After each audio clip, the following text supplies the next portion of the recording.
So you may well have noticed, if you've been unfortunate enough to watch this channel's content before, that your Uncle Spurt really likes two things: referring to himself in the third person and getting absolutely smashed off his face with lashings of lovely booze. Unfortunately, while the first thing is only really damaging to my street cred, the second thing means that my brain is pretty much incapable of remembering stuff that happened more than 4 minutes ago. So it's a ruddy good thing then that in 2025 smartphones come kitted out with some pretty deluxe camera setups for capturing all those memories that my brain seemingly can't be arsed with. And we're even starting to see some concept tech that could help your humble blower to completely replace DSLRs. Now, I've personally tested pretty much all of the biggest smartphones around right now to see which has the best camera arrangement for snapping those everyday family pics and home movies. So here's my favourites in 2025 right now, and for more on the latest and greatest tech, please do subscribe and ding that notifications bell. Cheers! So one of the most blatantly obvious choices if you're after top-notch, nipple-tweakingly brilliant smartphone optics is Google's Pixel 9 series, which now comes in 3 different flavours, as well as a bendy one with cameras that aren't quite as good, so we're just going to ignore that one and pretend it doesn't exist, alright? These flagship blowers may not be the beefiest around for gaming, but they can still cope with some pretty demanding Wuthering Waves type situations, while the Tensor G4 helps to deliver some pretty outstanding battery life. That regular Pixel 9 is a proper hand pleaser, one of the most compact smartphones of 2024, while the Pro model upgrades some of that hardware but retains the mini vibes. If you do happen to like it big though, well, the Pixel 9 Pro XL is sure to satisfy, being a 6.8-inch whopper and all. But how does the camera tech compare? Well, no matter your choice, you've got the same 50 meg Octo-PD primary sensor, while all 3 also sport the same 48 meg ultra-wide shooter with autofocus for those macro type snaps. However, you will notice if you want to zoom here on the regular Pixel 9, sadly you're out of lenses, there's no telephoto shooter, so if you do crop in up to 8 times in total, that's all digital zooming. Whereas the Pro pair also chuck in a 48 megapixel quad PD telephoto shooter with 5 times optical zoom. And you can actually zoom in a maximum of 30 times using the Pros, using a combination of that telephoto, zoom and also some digital AI type sharpening shenanigans. And the actual camera UI experience, very similar on all 3 phones, although the Pro models do offer up some bonus features tucked away in, unsurprisingly, the Pro tab, so you can shoot high-res 50 megapixel images. You can also capture raw images if you want to edit on the fly, and manually select the lenses rather than have the Pixel automatically switch between them. But of course, the best thing about these Pixel phones is being able to just point and shoot, and you're pretty much guaranteed a good, slick-looking, natural photo. And unsurprisingly, the results basically identical with the Pixel 9, the Pro and the Pro XL when you're just shooting away with that primary sensor. HDR situations well handled, low light situations not a problem either unless your subject's moving, in which case you might get a bulky snap. Occasional bit of lens flaring to contend with, but overall great stuff. As the same with the ultra wide angle shooter as well, no difference between the 3. Again, this is very capable even when there's strong light and strong contrast, something a bit tricky for it to deal with. But of course, when it comes to the zoom shots, the Pros are just head and shoulders above the regular Pixel 9. Absolutely ideal for getting a nice portrait shot of your pets, your kids, without sticking the camera right up in their mug. And things do start to get a little bit hazy, grainy towards the 30 times zoom level, but the AI sharpening, pretty impressive. And of course, you've got the same set of features on all of these as well, including the portrait mode and the fresh new Add Me mode, which can just insert you into a shot with others by merging 2 separate photos. As for the video type shenanigans, well, the regular Pixel 9 tops off at 4K resolution at 30 or 60 frames per second. However, on the Pro phones, you can actually technically capture 8K video, although this does require the Video Boost feature, which you do not get with the regular Pixel 9. Now, what Video Boost does is it uploads your footage to the cloud and then tinkers about with it to freshen it up, make things a little bit brighter, a bit less grainy. Especially helps out for those low light nighttime video clips. And then when it's done, you'll get a wee notification and be able to download it from Google Photos. And as I say, this certainly makes a difference to your low light footage, which is a lot less grainy after it's been processed. So that's Video Boost available only on the Pro models. And besides that, the video results are very similar across all 3 pixels. The audio pickup nice and clear while dampening down wind, noise and other nasty shenanigans in the background. Nice smooth stabilizations, overall great stuff for your home movies. And naturally, you got the full photo editing suite on all three Pixel 9 phones, including the Magic Editor with its fresh new auto frame feature. This can expand the boundaries of your shot using AI to fill in the blanks, otherwise crop in a bit. But anyway, I've banged on about all these AI features in my full Pixel 9 tips and tricks guide, so definitely go check that out for more on AdMe, auto framing, screenshots, Gemini, etc, etc. And last up, if you take a lot of selfies, you might be tempted to upgrade to the pros with their fresh new 42 megapixel selfie shooters, whereas it's an older, more basic 10.5 megapixel snapper here on the regular Pixel 9. All three of them can pull back a fair way, so pretty good for those group shots. Yeah, those Pro phones can capture a wee bit more detail. They cope slightly better when there's strong contrast involved, and those images are a little bit less grainy in lower light situations. Of course, you can shoot up to 4K resolution footage on the Pixel 9, the Pixel 9 Pro and the Pixel 9 Pro XL, and it'll look perfectly fine. Audio pickup's nice and clear and everything's all good for your vlogging needs, but once again, the Pro and the Pro XL are certainly better if you're shooting out and about with maybe a bit of stronger light, some stronger contrast to deal with. And good news if you like the sound of that Pixel, but your budget is a bit more limited because the more wallet-friendly Pixel 9a has only just launched. And this serves up a dual lens arrangement, a 48 quad PD main shooter, which appears to be the same sensor as the Pixel 9 Pro Fold as far as I can tell, sat alongside a 13 ultra wide shooter. My Pixel 9a review sample should actually be in by the time this video goes live, so stay tuned for a full in-depth review including camera comparisons with the rest of the Pixel 9 family. Now, if you don't mind the complete lack of Google action, one of the most undeniably greatest camera phones around right now is Huawei's Pura 70 Ultra. That standout design is certainly eye-catching, and it houses some pretty bloody marvellous hardware, including a stunning 6.8-inch screen and a 100-watt fast-charge battery. But of course, the real star of the Huawei Pura 70 Ultra show is that camera tech, headlined by that endlessly entertaining pop-up 50 megapixel primary shooter. Even the noise that lens makes when it stands to attention is bloody fantastic. Pretty good, eh? Now, that primary shooter uses a 1-inch 50 megapixel sensor and naturally has a bit of optical image stabilization built in. And in the photo mode, you've got a selection of 4 different X-Mage filters to choose from. It starts in original by default, but you've also got vivid, bright and mono. These are all pretty self-explanatory. The natural filter produces quite realistic looking results, close to what you'll see with your peepers. You can swap to vivid if you want to boost those colors instead. Bright comes in quite handy in dark scenarios, while the monochrome filter is good if you want to take poncy looking shots instead. I stuck with the natural mode most of the time, which produced wonderfully accurate images, even with lots of HDR dickery to contend with. There wasn't much iPhone style tinkering to make everything look like it's absolutely spotlit. But of course, some big Pura 70 Ultra rivals like the Xiaomi 14 Ultra, for instance, also capable of taking gorgeous looking natural images, especially in HDR style scenarios. But the real strength of the Huawei Pura 70 Ultra is its somewhat supernatural ability to take amazing looking action shots. Take, for example, this here rapidly spinning image. Take a shot with the Pura just in the standard photo mode and you'll instantly find yourself with a clean photo courtesy of the ultra fast shutter and some nippy clever ass processing. If the lighting's decent, you'll get zero blurring. It's stupidly good, to the point where I got slightly addicted to snapping pics of every moving thing I came across. And like some previous Huawei flagship phones and also rivals like the Xiaomi 14 Ultra, you do have a variable aperture lens for that primary shooter. It scales from f4.0 to f1.6. Produce a nice bit of bokeh action on demand. And you got a total of 9 steps between them. In the regular photo mode, the aperture shenanigans is handled for you automatically, of course, but in the Pro mode you can manually tweak it, as you saw there. And in more ambient conditions, my test pics still boasted bright, realistic tones with that default X-Mage setting, although I did see some motion blur creeping in here too, so the Pura isn't quite infallible in that area.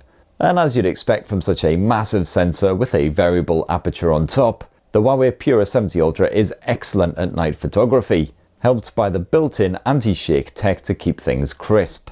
And you've always got that bright filter if you don't mind warmer, slightly less realistic results. And as well as that clever primary shooter, the Huawei P70 Ultra also boasts a 50 megapixel telephoto shooter with 3.5 times optical zoom. However, while this does a solid up to around the 10 times zoom level, anything beyond that will start to look a wee bit grainy when you view your pics on a laptop or some kind of bigger screen. This telephoto shooter can also be used to capture quite crispy macro shots from just 5 centimeters away, and that macro mode automatically activates whenever you get up close and personal with something. And last up for those lenses is a 40 megapixel ultra wide angle shooter. And this certainly does the job if you want to capture a sweeping vista or you just want to cram an awful lot of shit into frame. Those detail levels stay pretty strong, although the total accuracy does take a kick to the danglies, as pretty much always. And then for your video style shenanigans, you can shoot up to 4K resolution footage, and you've got a choice of 30 or 60 frames per second there. And the Huawei Pura 70 Ultra can certainly cancel out quite a lot of jerky hand action, even when you're shooting footage while walking or from a moving vehicle. And panning could be a wee bit smoother at times, but it's not too jerky, while swapping between the separate lenses is reasonably seamless rather than sudden and surprising. Even night footage usually comes out pretty well. Not too much grain creeping in there, plenty of detail packed into every frame as long as it's not proper full-on dark. And no complaints on the audio capture either, it's a solid all-round package. And then last up, my favourite, the selfie camera. And here on the Huawei Pura 70 Ultra, it's a 13 megapixel shooter with autofocus. As you can see there, it's tracking my eyeballs. And this selfie snapper is absolutely fine and dandy, offering the usual portrait mode smart and capturing my complete lack of pigmentation perfectly. It doesn't even shit the bed when it comes to night snaps. And again, you can shoot up to 4K resolution footage at 60 frames per second using that front-facing camera. And occasionally, my footage using the selfie cam does come out quite grainy and fuzzy. Not really sure what's going on there, but this one, thankfully, seems to be looking all right. Now, Oppo hasn't really given us Brits much love of late, dangling its flagships just out of reach while presumably going, nah, not for you, you English cockbags. But hey, all is forgiven because they've finally taken pity on us beleaguered buggers and let us have a go at their fresh new Find X8 Pro, one of the most enticing rivals to Google's flagships. MediaTek's Dimensity 9400 is a proper monster, demolishing any game out there, while the fast charging high capacity battery means zero energy woes. That ColorOS experience is slick and smooth, but it is clear that Oppo has prioritized the camera tech. Not least because that camera bump is roughly the size of an East London bedsit. And for those interested in the technical details, you've got a 23mm primary shooter using Sony's LYT-808 sensor. You've also got a 15mm ultra-wide angle shooter using Samsung's ISOCELL JN5. And then if we hop into the periscope zoom, you've got a 73mm option using a Sony IMX882 sensor. And then finally a 135mm shooter using Sony's IMX858. All deeply fascinating stuff, of course, but the most interesting aspect of the camera setup here is the fact you've got a dedicated camera button up top, very similar to what you'll find on those latest iPhones. It's not a full-on dedicated physical button, it only depresses ever so slightly, but you've got a good bit of haptic feedback chucked in there. It's good enough to proper fool your brain. This is good enough to proper fool my brain, which admittedly isn't saying much. Now with a double tap of this, you can launch the old camera app, then of course you just push it in again to take a photo. You can also swipe your finger left and right to zoom in and out, and that surface is a bit more sensitive than on the iPhone's button, which makes the zoom in feel a bit smoother. Although just like on the iPhone, the positioning isn't ideal. I'd have much preferred the button to be about an inch further to the right. Hey-ho, can't have everything. And hey, unlike the iPhone, look, you can actually hold your finger on the button to burst shoot. And this is pretty ruddy nippy as well, if not quite as swift as those Sony Xperias. You can capture 7 photos a second if you hold down the shutter, up to 50 frames max. If your subject is in motion, you'll usually get clean results as long as the lighting isn't total trouser, although I did get some blurry pics in softer lighting. The Hypertone image engine handles post-shot processing with an emphasis on natural looking images, rather than overly bright and bold pics like you get with some flagships. You can certainly expect quite realistic contrast in HDR scenes. Those darker elements aren't boosted, while at the same time lighter elements are packed with detail and accurately coloured. Tones usually remain kind of consistent as you swap lenses, despite Oppo slapping a whole bunch of different sensors in there. Things do get a bit warmer when you zoom in, but nothing too jarring. And that pair of zoom lenses serves up crisp, detail-packed results when you're punching in over the middle distance, while the AI sharpening, which kicks in at the 10x zoom level, does a remarkable job when lighting is good, until around the sort of 25 to 30 times zoom mark. After that, things do start to get rather fuzzy and blurry, especially at night. Now, I've got to say, I think the Find X8 Pro offers one of the better zoom cameras of recent memory.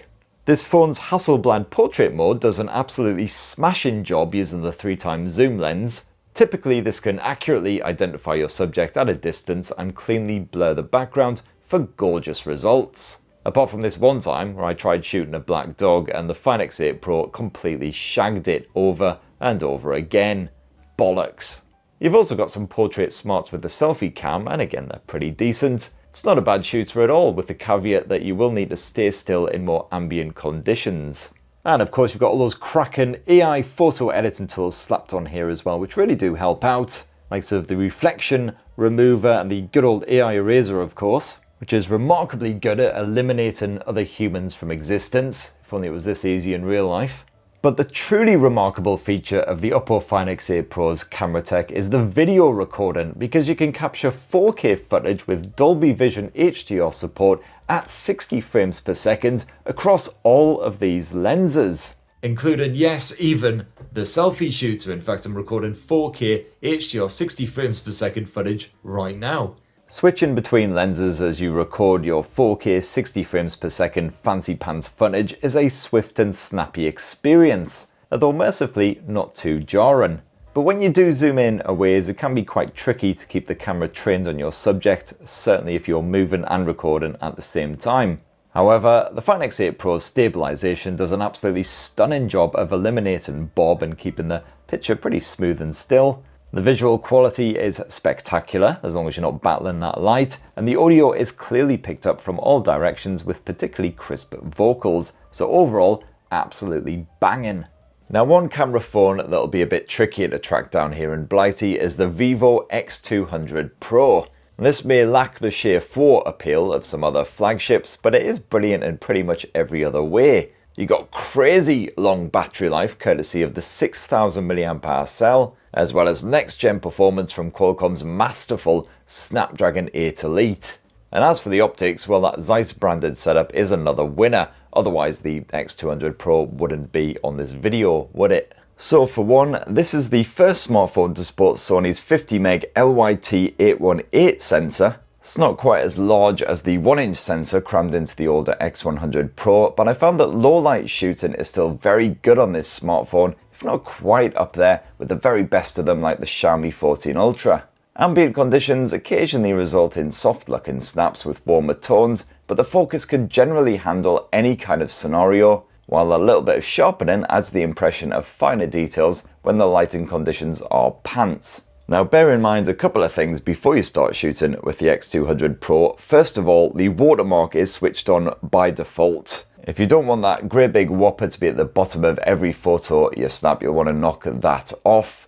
Although personally, I find it pretty handy when I'm reviewing smartphones because it does tell you exactly what focal length, etc. you've used. And also bear in mind that the shooting mode by default is set to vivid. If you want to, you can just tap this icon and swap to Zeiss Natural if you want a more realistic looking image. The vivid mode does accentuate some tones, so skies are a bit more blue if you actually have blue skies in your country. Plants are a bold green colour, food looks even more enticing, etc, etc. And Zeiss has once again added its T-Star coating to these lenses to help prevent flaring and other light-based issues. It's certainly more effective than the iPhone's supposedly improved effort. And as well as that primary LYT shooter, you've also got an ultra-wide snapper. It's a 50MP Samsung JN1 sensor.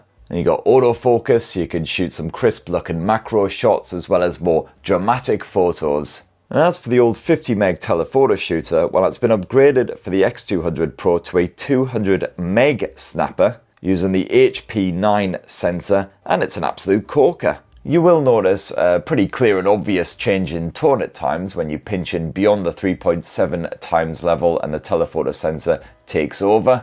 but even at night the results are pleasingly crispy. Yes, there is once again some pretty obvious sharpening shenanigans going on, but this is one of the most fun and effective zoom lenses that I've played with in recent times. It's particularly great for snapping portraits of your kids, your cats, etc. In fact, the Vivo X200 Pro spaffs out great looking portrait shots across a range of focal lengths, and you'll generally even get quite sharp looking pics in softer light, helped by the accurate eye autofocus with a wide selection of bokeh effects. And Vivo's upgraded V3 Plus imaging chip means you've got upgraded 4K cinematic portrait video smarts on this bad boy as well, which can just help to blur out the background, keep you fully in focus. That works at 4K resolution at up to 30 frames per second.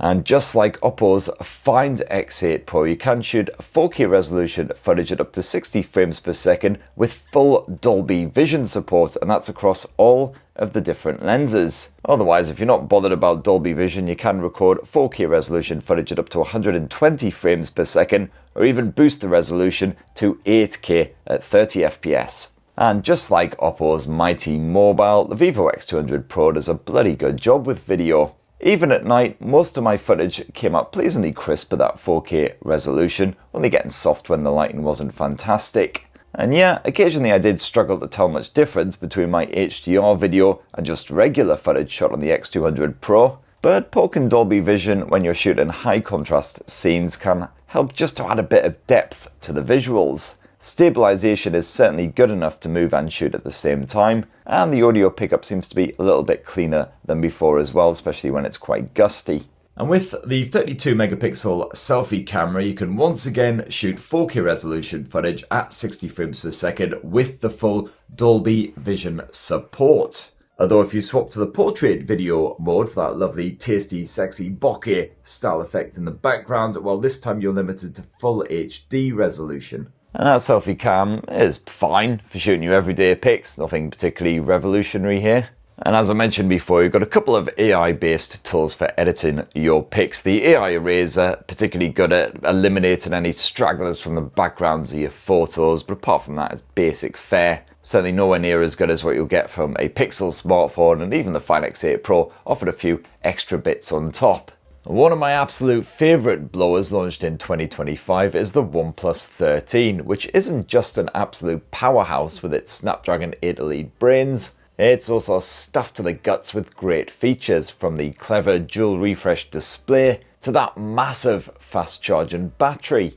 And then of course there's the dependable Hasselblad camera tech. And what you got slapped on that back end is a triple 50 meg setup. The primary shooter uses Sony's LYT-808 sensor with optical image stabilization. Alternatively, you've got a Samsung JN5 ultra-wide shooter and a telephoto snapper with 3x optical zoom and 70mm equivalent focal length. And that is again using a Sony LYT sensor, this time the 600. And as that honking great H branding on the phone's arse kind of gives away, OnePlus has once again partnered with Hasselblad to fine-tune your photos. And you may have noticed there's bugger all dedicated camera button action on the edge of the OnePlus 13, unlike the Oppo Find X8 Pro. And not forgetting, of course, that overpriced iPhone shit. And I, for one, am not at all the least bit upset that there's no dedicated camera button here, because it's always awkwardly positioned and frankly a pain in the arse to use, to the point where I just use the on-screen shutter button anyway. Now I've got to say, the photo quality has been excellent overall these past couple of weeks. HDR scenarios are seemingly a cakewalk when using the main 50 meg shooter on the OnePlus 13. Saturation seems pretty rare, and detail levels remain impressive even in the evenings, while colours tend to lean more towards realistic rather than an iPhone-esque richness.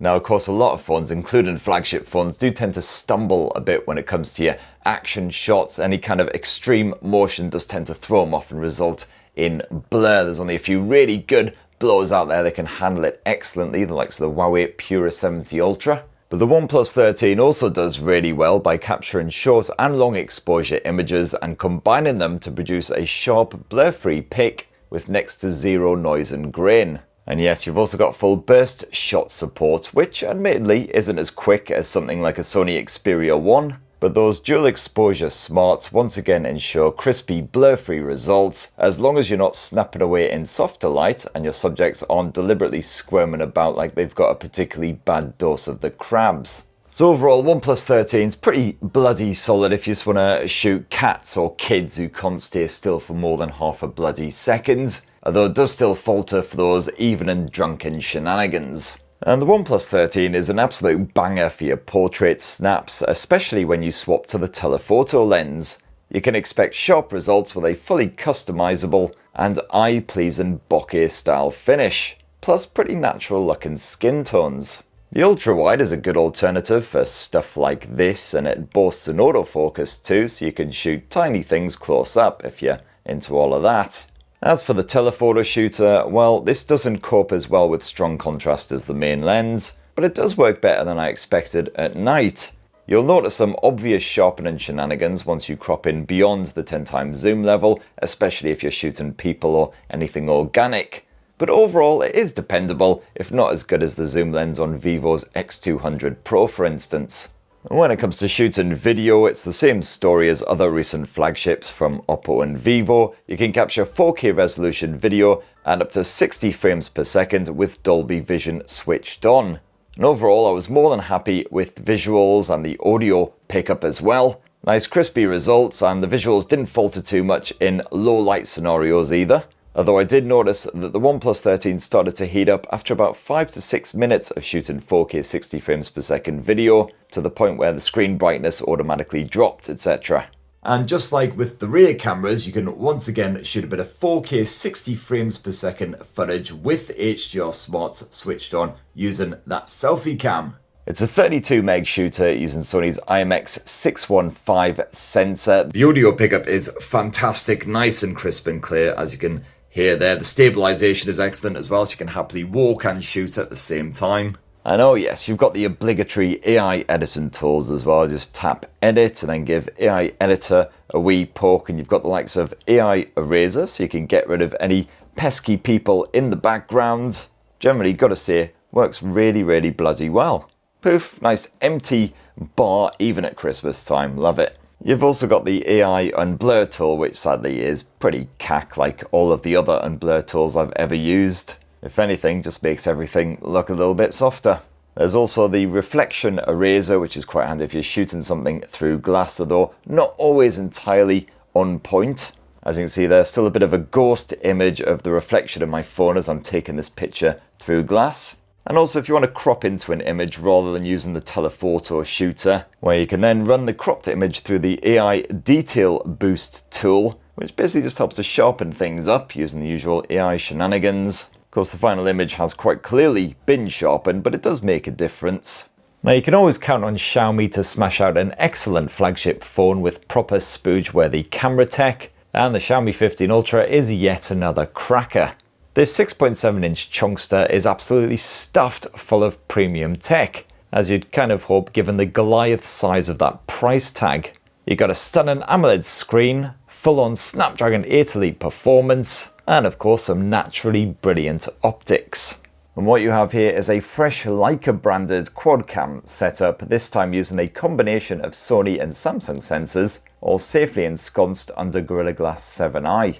Now, the main shooter once again uses a 1-inch 50 meg Sony LYT 900 sensor with a 23mm equivalent focus. You can cycle between 23, 28 and 35mm, a quick tap there. And fans of Xiaomi's Ultra smartphones will notice there's bugger all variable aperture this time. Zero control of it, even here in the Pro mode, although the Pro mode is absolutely stuffed with fantastic features as usual. You can quickly stick it in various presets, otherwise you've got full control over ISO levels, white balance, etc. You can shoot in RAW and Ultra RAW. You've got all the tools and bonus bits you would expect.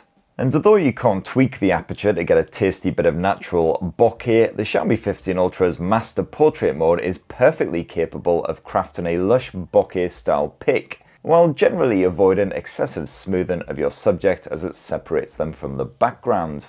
Action shots often come out quite sharp, although any serious motion can ruin your pic with a proper blurry finish, especially if you have to switch up to those telephoto snappers. Now, as usual, however, Xiaomi and Leica absolutely excel when it comes to the high contrast snaps. That HDR clever arsery captures natural looking shadows and manages to almost completely avoid noise and grain, unlike Samsung's S25 lot or those pesky iPhones. And the same goes for those low light shots where finer detail is still captured rather than being lost among all the murk. And again, I saw next to zero noise. Now, as always, you've got a choice of two main finishes for your photos, Leica Authentic or Leica Vibrant. As always, I personally prefer the results with that authentic mode, which may be the less popular of the two, as Vibrant certainly does a good job of making colours really pop, and the UK generally looks slightly less drab and a bit less crap. As for the alternative lenses, well, you've got yourself a 50 meg floating telephoto shooter with a Sony IMX858 sensor. This is 70mm equivalent, and it kicks in at the 3x zoom level.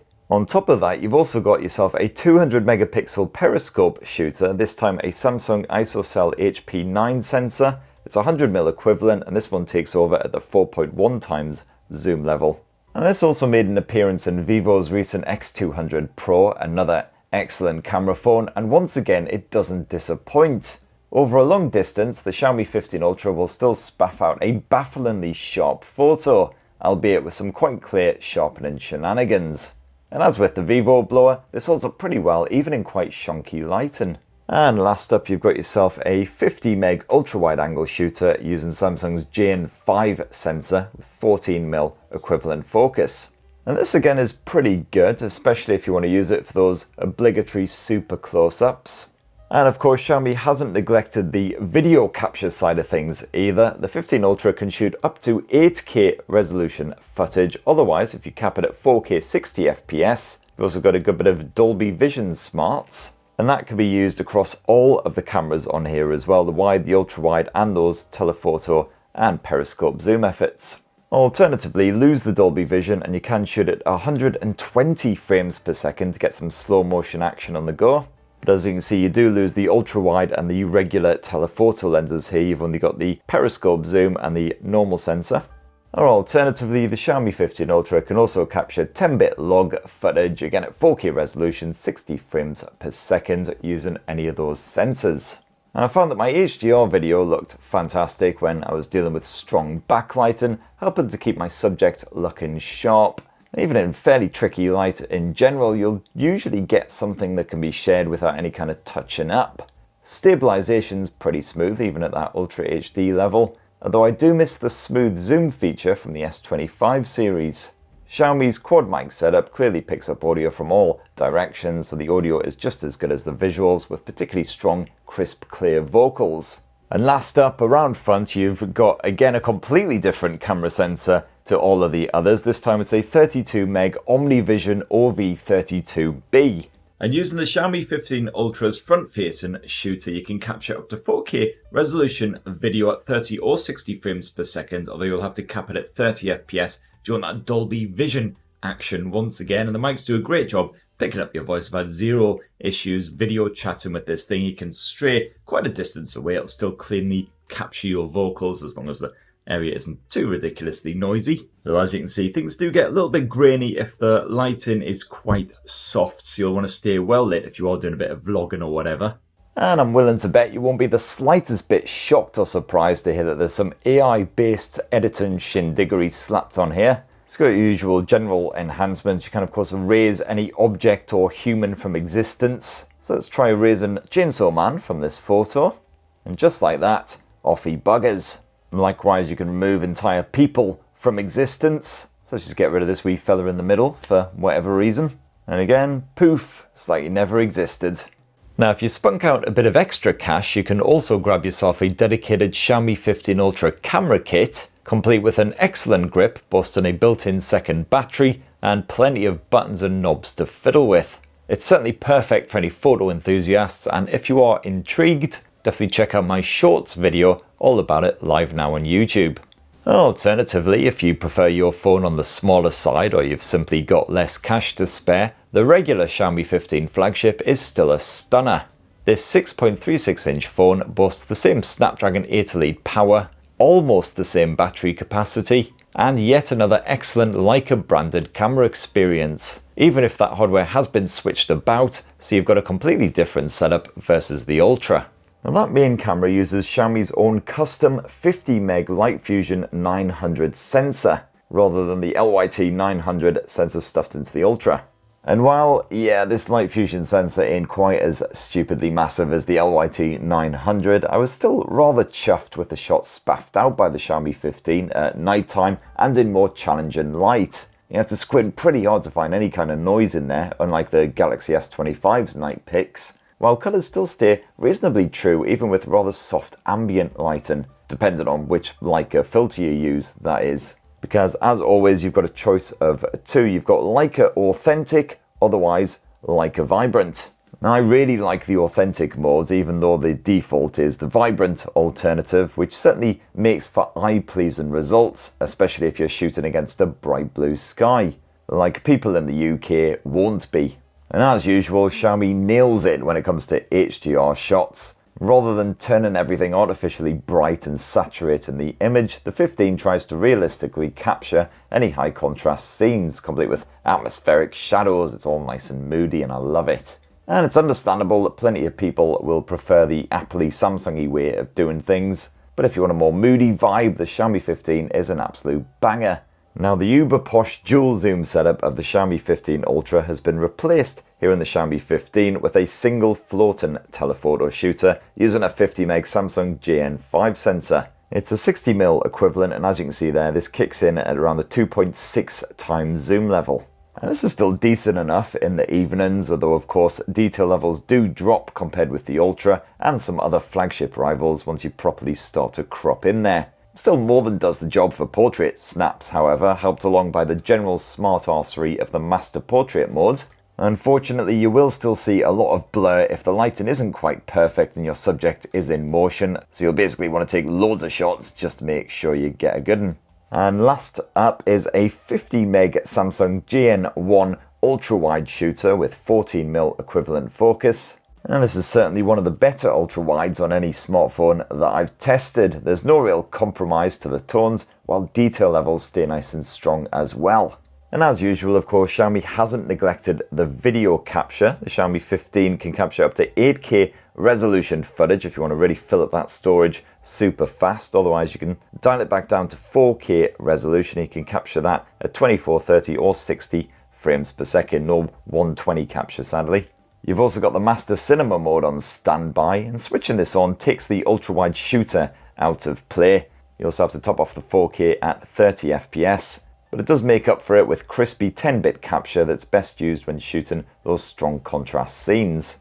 Colours are again quite bold, as with the Leica Vibrant mode, but any kind of saturation is pretty rare, and you can still punch in with the zoom when needed, although I did miss Samsung's smooth zoom feature when doing so.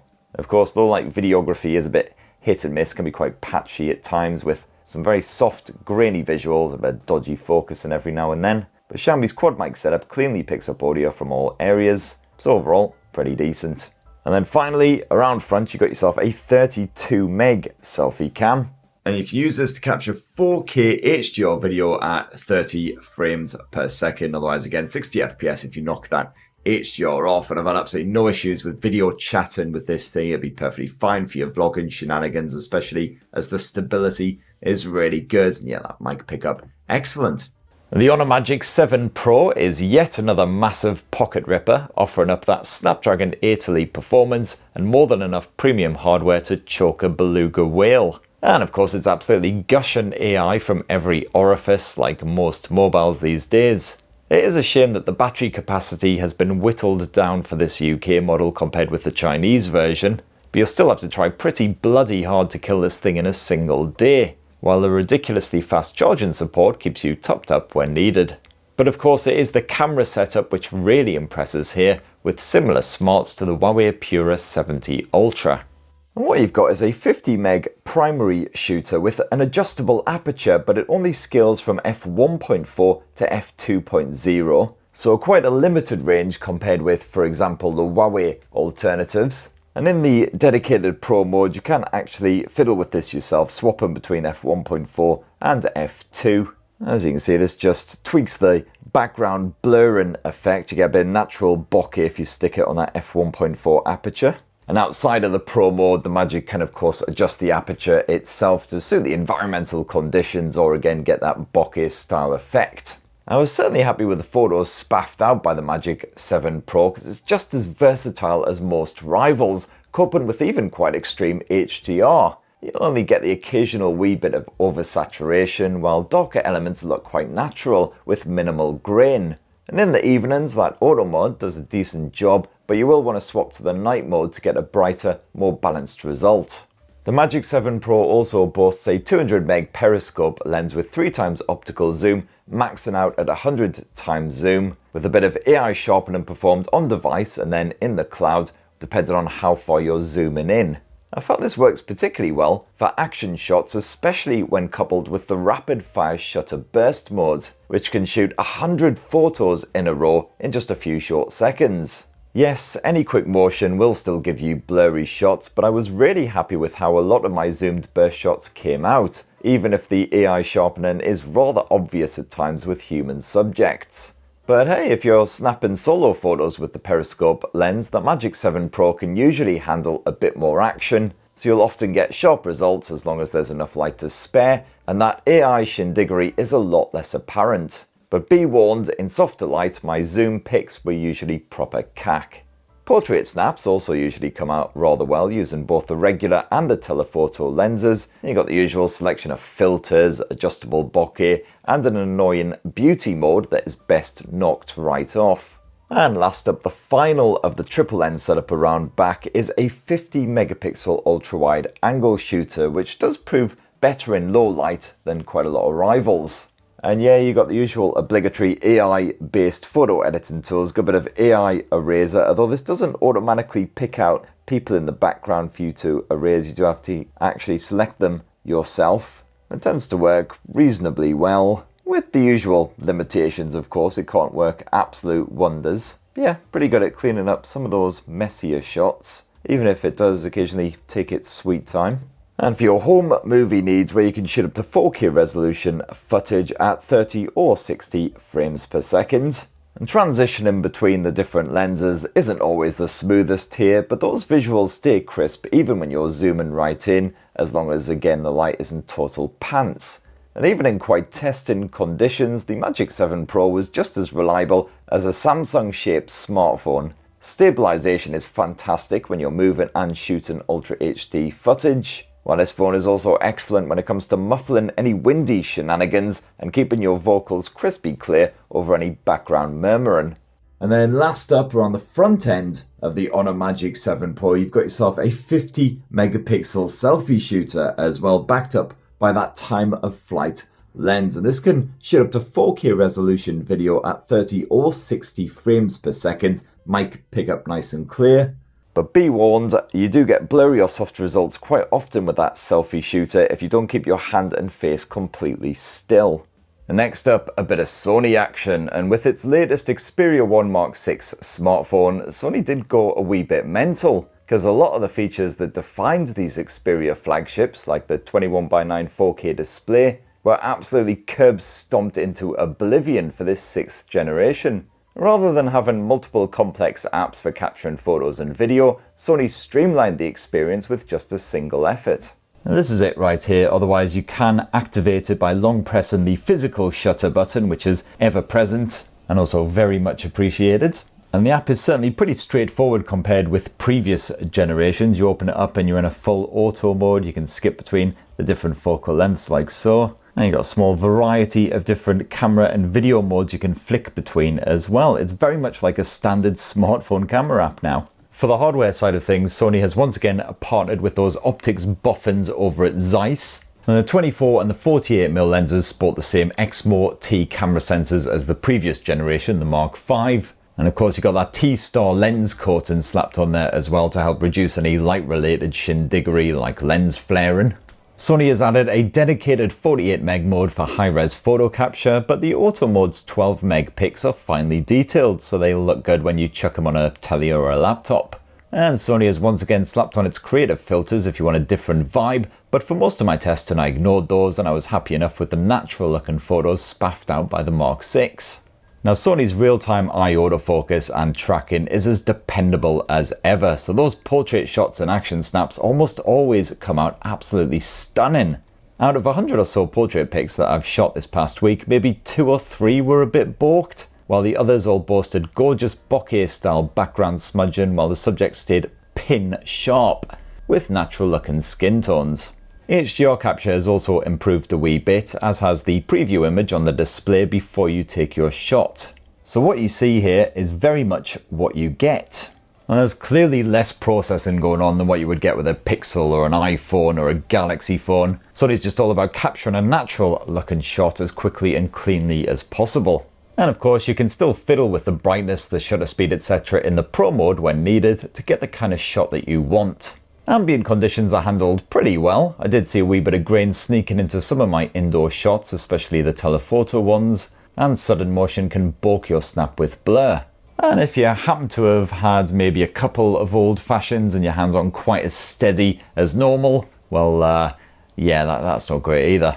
And in the evenings, you'll also need a steady hand to prevent any blurring with the auto night mode active, and sometimes your snap will still look rather soft with strong contrast. But this can brighten up your pics when the light has been a twat, without completely throwing out that natural colour capture. Now Sony may have stuck with most of the older hardware for that camera tech, but you do get a fresh extended 85 to 170mm telephoto lens slapped onto the 6. And with this you can zoom into a rather precise 21.3 times, which is considerably less than some phones, but once you get towards the 10 times zoom level things get rather hazy anyway. It's a tad disappointing for straight up zoom shots, but the Xperia's telephoto shooter is great for those portrait snaps, generally capturing living stuff without getting right in their facial region. And Sony's also slapped on a telephoto macro mode with a handy bit of peeking so you know exactly when you're in focus. This certainly works better in stronger lighting as you'd expect, but some of the results can be proper impressive. And as for that ultra-wide angle shooter, well, it's decent. Tones aren't too different and it does exactly what you would expect. Those Ultra HD visuals are crisp as you like, with a silky smooth finish if you boost up to 60 or 120 FPS. It's ripe for a bit of slow motion action. Stabilization is cracking too, that's an area that Sony mastered bloody ages ago. The audio can be a bit of a mixed bag. Sometimes your commentary is drowned out by other noise happening all around you and vocals aren't always clear, while the background sound can combine into a cacophony of distorted unpleasant bollockry. Zooming can be a wee bit jarring as well, but you can happily skip between the lenses on the fly. And Sony has once again added that product showcase mode so YouTube knobs like me can show off a device or whatever else without the lens constantly locking onto our face instead. And up front you've got yourself a simple 12 megapixel selfie cam. Again, as you can see there, with a good bit of autofocus to make sure that your mug is always nice and crisp. And I found this is absolutely fine. Here's some more shots of my face, which I know absolutely everyone is screaming out for, so enjoy. And you can again shoot 4K video using that selfie cam at up to 60 frames per second this time, and the Xperia 1 Mark 6 does a bang up job in this department. The vocals again can be not exactly crystal clear if you move away a bit or there's lots of background shenanigans going on, but overall it'll work for your Skype and your Zoom and whatever. And a cheaper flagship option, if you can't afford any of these uber-priced pocket fillers, is the Poco F7 Ultra. This still boasts that meaty Snapdragon 8 Elite performance, top-notch media creds, reassuringly long battery life, and pretty much all the flagship benefits, but all at a much nicer price. And yes, that does include a quality bit of camera action. What you've got here is a triple lens setup with a 50 megapixel main shooter using the same Light Fusion 800 sensor that was previously stuffed in the Poco F6 Pro. You've also got yourself a 50 meg floating telephoto lens with 2.5 times optical zoom to 60mm equivalent. And finally a 32 meg ultra wide shooter. And you will notice of course there's no Leica shenanigans slapped on here, unlike the Xiaomi 15 Ultra. So while Poco is quite proud of the image processing smarts here on the Poco F7 Ultra, you don't get any of that fine tuning that Leica provided for the Xiaomi alternative. But it is still essentially the same likeable Xiaomi camera app, complete with those easy to drag down toggles, the likes of the motion, track and focus. You do have the AI shenanigans, but I typically leave these turned off as they are off by default anyway. And you'll certainly notice that the shutter speed is supremely fast, as is the image processing, no hanging about. Now, high contrast scenarios are handled quite well by the Poco F7 Ultra, with only occasional saturation in those daylight snaps. Colours usually aren't whitewashed, while darker areas aren't often artificially brightened, although I did regrettably see some lens flaring when the sun was actually shining. The Poco F7 Ultra can also capture quite crispy detail, even in softer light. You won't see too much grain intruding in your pics, making them look all fuzzy and cack. Portrait shots also usually come out well. Those edges aren't overly smoothed out, skin tones seem to look natural, although the Ultra did occasionally struggle to focus on some of my non-human subjects, especially when using the zoom. Now, speaking of which, that zoom certainly isn't a match for other flagships, even if it is quite handy for getting a bit closer to the action, although zooming beyond the 5x level quickly results in diminishing returns. And the ultra-wide shooter is simply fine, with a sometimes quite clear drop in detail levels and colour accuracy. You got all the usual bonus bits as well, including a good bit of Pro Mode action. It's again packed with all the usual tools that you found on that Xiaomi 15 Ultra, including the focus peaking, although there's no way, as far as I can tell at least, of shooting in RAW here, unlike the Xiaomi 15 Ultra. And for your home movie type shenanigans, where you can capture up to 4K resolution footage at 60 frames per second, there's no 4K 120 FPS option or anything supremely ultra like that. But you can also boost up to 8K if you want at 24 frames per second. And Xiaomi's director mode is back in action as well if you want full manual controls over your video. Yes, this does offer the option of shooting in log if you want to.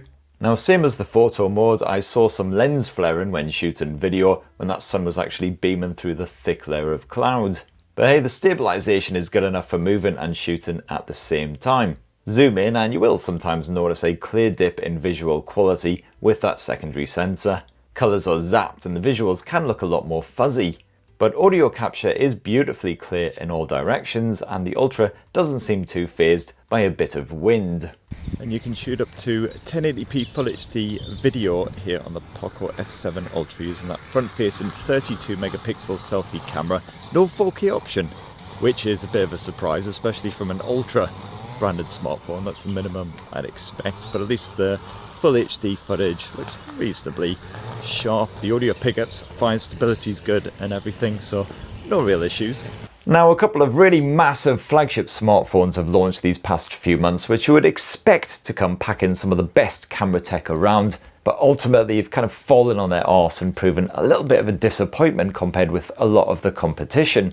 One of these, sadly, is Samsung's Galaxy S25 Ultra. The camera hardware itself is mostly recycled from the previous generation, with the exception of a fresh ultra-wide shooter, and that by itself is no real problem. However, Xiaomi seems to be trying to make up for this with quite heavy-handed processing, which results in some quality issues at times. HDR and low-light scenarios are particularly affected, with a surprising amount of noise infiltrating my test shots.